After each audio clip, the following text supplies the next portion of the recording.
kì í ṣe gbogbo àwọn tí wọ́n pera wọn ní pásítọ̀ tàbí wòlíì ní òjíṣẹ́ Ọlọ́run alààyè. Òjíṣẹ́ àwọn irúnmọlẹ̀ ó wà nínú àwọn pásítọ̀ wa àti àwọn wòlíì wa. Kí ló mú pásítọ̀ lọ sí ojúbọ Ọ̀ṣun Òṣogbo? Ṣé ọlọ́ṣun ni pásítọ̀ ni àbó jẹ́ olórìṣà? Ọ̀pọ̀lọpọ̀ wọn ìránṣẹ́ irúnmọlẹ̀, ìránṣẹ́ òòṣà. Mo sọ nínú fọ́nrán mi kọjá pé àìmọye pásítọ̀ tó nógùn tó ń tapọ̀lé lórí, àìmọye pásítọ̀ tó ní òòṣà, àìmọye pásítọ̀ tó ní fá, àìmọye pásítọ̀ tó néṣù. Àwọn oníṣẹ̀ṣe wọ́n yà á mú ajá, wọ́n lọ bẹ́ẹ̀ sí iwájú pẹpẹ pásítọ̀ náà. Kí ló jẹ́ kí a tún wá padà sí orí ọ̀rọ̀ yẹn? Àwọn ẹgbẹ́ bíbélì wọ́n pè é pásítọ̀ kí lẹ rí o tẹ́ ẹ fi waru ọwọ́ o, tó bá di ọ̀la ẹ jẹ́ ká ríra o, ká lè jọ sọ o bá a ṣe máa lọ paná ọ̀rọ̀ yìí tí ò ní farúgúdù, tí ò ní dá wàhálà sílẹ̀ láàrin ẹgbẹ́ onígbàgbọ́, láàrin kìrìsìtẹ́nì àtàwọn ẹlẹ́sìn àbáláyé. Full video on YouTube. Ẹ láwo ikú ní YouTube. Nígbà tó di ọjọ́ kejì, àwọn ẹgbẹ́ onígbàgbọ́ tí a mọ̀ sí àwọn ẹgbẹ́ CAN, Christian Association of Nigeria, wọ́n bá ti péra jọ wípé ó ń retí pásítọ̀, ó máa dé, ó máa dé, ó máa dé, ó máa dé, wọn rí pásítọ̀. Wọ́n bá pe pásítọ̀. Nígbà tó pe pásítọ̀, pásítọ̀ wá fún wọn ní èsì kan. Èsì yẹn gangan ló jẹ́ kí n jáde. Ẹ̀yin ẹgbẹ́ bíbélì, Christian Association of Nigeria àti Bible Society of Nigeria, CAN àti BSN, ẹ máa wá ṣe nǹkan kan fún wa tó máa jẹ́ kí inú wa dùn jùlọ, tó máa jẹ́ kí anáyọ̀ nínú yín, tó máa jẹ́ ká mọ̀ wípé ẹ tó gbára lé, ẹ tó fẹ̀yìntì, tó máa jẹ́ ká mọ̀ wípé Jésù Kristi tá ń tẹ̀lé yìí kò ní dìsọ̀rọ̀ òdì sí i láti ọ̀dọ̀ yín. Ẹ lọ make report kí wọ́n wá tẹ̀lé yín, ẹ má dà lọ o. Ẹ lọ sí ṣọ́ọ̀ṣì pásítọ̀ yẹn, tẹ́ ẹ bá bíbélì bẹ́ẹ̀ ẹ ti bàbá yẹn mọ́lé o. Tẹ́ bá ti wá tì mọ́lé ẹ pè lẹ́jọ́, torí pé ìdọ̀tí gbà lélẹ́yìí, eléyìí fẹ́ dá wàhálà lẹ̀ láàrin àwọn ọmọ kóòtù òjìrè, láàrin àwọn ọmọ Yorùbá, láàrin ìran Yorùbá sí ìran Yorùbá. Full video on YouTube. Ẹ láwo ikú ní YouTube. Pásítọ̀ fẹ́ lọ sí Ọ̀ṣun Òṣogbo, olùkọ́mú kámẹ́rà kọ̀kẹ́ ọ̀kẹ́ kámẹ́rà ń pe oríṣiríṣi nǹkan síbẹ̀. Ìjẹ́ sí àwọn oníṣẹ̀ṣe tí wọ́n ṣe mistake wà dẹ́sẹ́nu lọ ṣọ́ọ̀ṣì ẹ̀rí kó wọ́n máa yín sọ̀tì Jésù tá ń tẹ̀lé.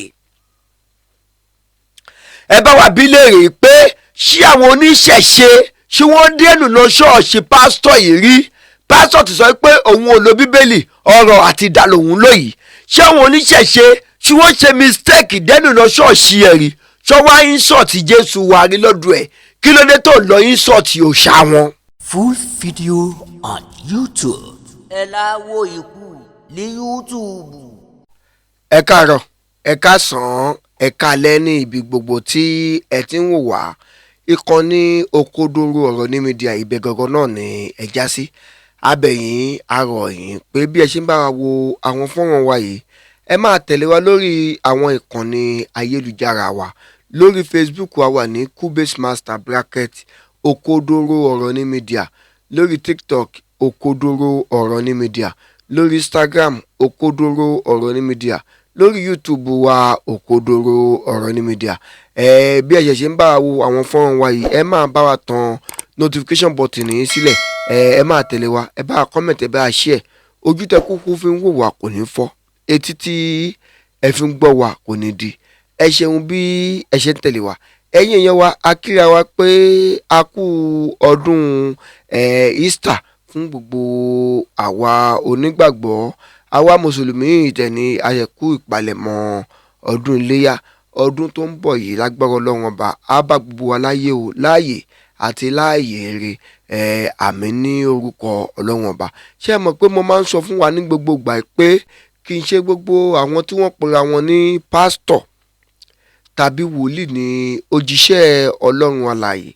Òjíṣẹ́ àwọn irúnmọlẹ̀ ó wà nínú àwọn pásítọ̀ wa àti àwọn wòlíì wa. Ṣùgbọ́n àwọn kan máa ń pè mí lọ́tùn lósì, wọ́n á ní òkodoro ọ̀rọ̀ pásítọ̀ nìyí kírísítẹ́nì ní ṣe má tako àwọn wòlíì àti àwọn pásítọ̀ mọ́.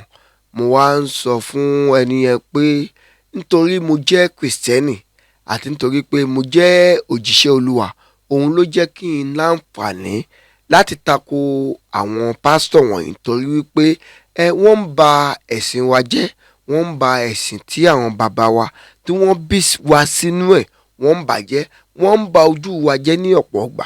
Òun ló jẹ́ kí a jáde síta. Ẹ̀yin yẹn wá, tá bá wò ó lọ sọ́tún, tá bá wò ó lọ sósì, a rí i pé lẹ́nu bí ọ̀sẹ̀ bíi mélòó kan sẹ́yìn, a rí pásítọ̀ kan tí ó jáde tó lọ sí ojúbọ Ọ̀ṣun Òṣogbo, tó ń lọ pé àwọn orúkọ kan bẹ̀ pé àwọn ẹ̀mí èṣù tí wọ́n ń da ìlú náà rú, tó ní kí wọ́n jáde. Ṣùgbọ́n ká má fi mọ̀ pẹ̀lú àbí báwo ni àwọn àgbàlagbà ṣe ń sọ, nígbà tó máa tọ́jọ́ bíi 2 sí 3 kan, òjò ìbínú kan rọ̀ ní ìlú Ọ̀ṣun yẹn, tí gbogbo èèyàn wá ń fi ọkàn sí pé ó lè jẹ́ pé nǹkan tí pásítọ̀ tí ó lọ ṣe nídìí Ọ̀ṣun ni yóò fà á. Ó jó wọn kò jó wọn, kí ló mú pásítọ̀ lọ sí ojúbọ Ọ̀ṣun Òṣogbo? Ṣé ọlọ́ṣun ni pásítọ̀ ni àbó jẹ́ olórìṣà? Ṣùgbọ́n nǹkan kan tí àwọn oní ìbílẹ̀, àwọn oníṣẹ̀ṣe tí wọ́n ṣe tó dùnnú ọ̀pọ̀ àwa òjíṣẹ́ Ọlọ́run ni pé nígbà tí ẹnìkan bá lọ kanlẹ̀kùn mọ́yàn kan lórí, tó bá ní òkú bóyá ènìyàn ò gbọ́, tẹ́ni yẹn wá ń pe rọrọ tó ń pe rọrọ síbẹ̀, ṣùgbọ́n ẹni yẹn gbọ́ títìrì ni ó ń tìrì. Àwọn oníṣẹ̀ṣe wọ́n yà á mú ajá, wọ́n lọ bẹ́ẹ̀ sí iwájú pẹpẹ pásítọ̀ náà. Kí ló jẹ́ kí a tún wá padà sí orí ọ̀rọ̀ yẹn? A pariwo wípé ẹ̀yin ẹgbẹ́ onígbàgbọ́, ẹgbẹ́ CAN, Bible Society of Nigeria, ṣé ẹ ní dá sí orí ọ̀rọ̀ yìí títí tí ọ̀rọ̀ yìí tó máa fẹ́ lọ fi dá ìjà ẹ̀sìn sílẹ̀? Torí wípé nínú orílẹ̀-èdè tá wà yìí, kọ́ńtírì tá wà yìí, ó fi àyè gba oníkálukú láti ṣe ẹ̀sìn tiẹ̀. Àwọn ìlú tí wọ́n pè ní ìlú mímọ́ náà, wọ́n ní olórìṣà ń bẹ, wọ́n ní ẹlẹ́sìn mi ń bẹ. A ò gbọ́dọ̀ fipá mú ẹnìkan wípé dandan ẹ̀sìn báyìí ni kò ṣe, ẹ̀sìn báyìí ni kò má ṣe. Ó ti yé wa jù pé nínú ẹ̀sìn tó wà ní orílẹ̀ àgbáyé yìí, kì í ṣe ẹ̀sìn 3 péré ló wà, kì í ṣe ẹ̀sìn 4 péré ló wà. Àwọn onímọ̀ ìjìnlẹ̀ wọ́n fi yé wa pé ẹ̀sìn tó wà ní àgbáyé ó ju 1000 kan lọ. Kí ló dé tá máa sọ wípé dandan àfi kí ẹnìkan kó ṣe ẹ̀sìn mi, dandan àfi kí ẹnìkan ẹ̀sìn tó bá wọn oníkálukú ni ó lè ṣe. Gbogbo wa tẹ̀ ti mọ̀ wípé ojúbọ Ọ̀ṣun Òṣogbo ojúbọ ni tí ẹnìkan kan ò rí nǹkan kan ṣe sí. Kí ló wá mú pásítọ̀ tó sọ wípé òun fẹ́ lọ gba tíkẹ́ẹ̀tì, òun fẹ́ lọ wo nǹkan tó ń ṣe nínú Ọ̀ṣun Òṣogbo?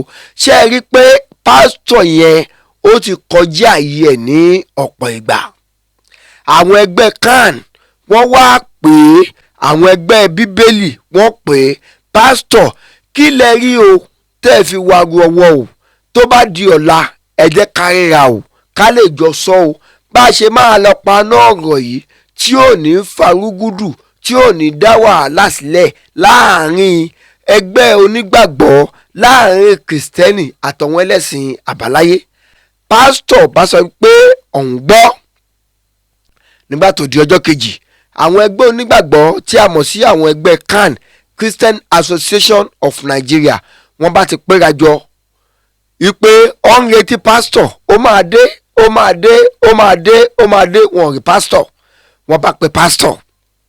Nígbà tó pe pásítọ̀, pásítọ̀ wá fún wọn ní èsì kan. Èsì yẹn gangan ló jẹ́ kí n jáde. Ṣé ẹ mọ̀ pé níbẹ̀rẹ̀ ọ̀rọ̀ mi mo sọ wípé ọ̀pọ̀lọpọ̀ àwọn tí wọ́n pera wọn ní pásítọ̀, wọ́n ò ṣe pásítọ̀. Full video on YouTube. Ẹ láwo ikú ní YouTube.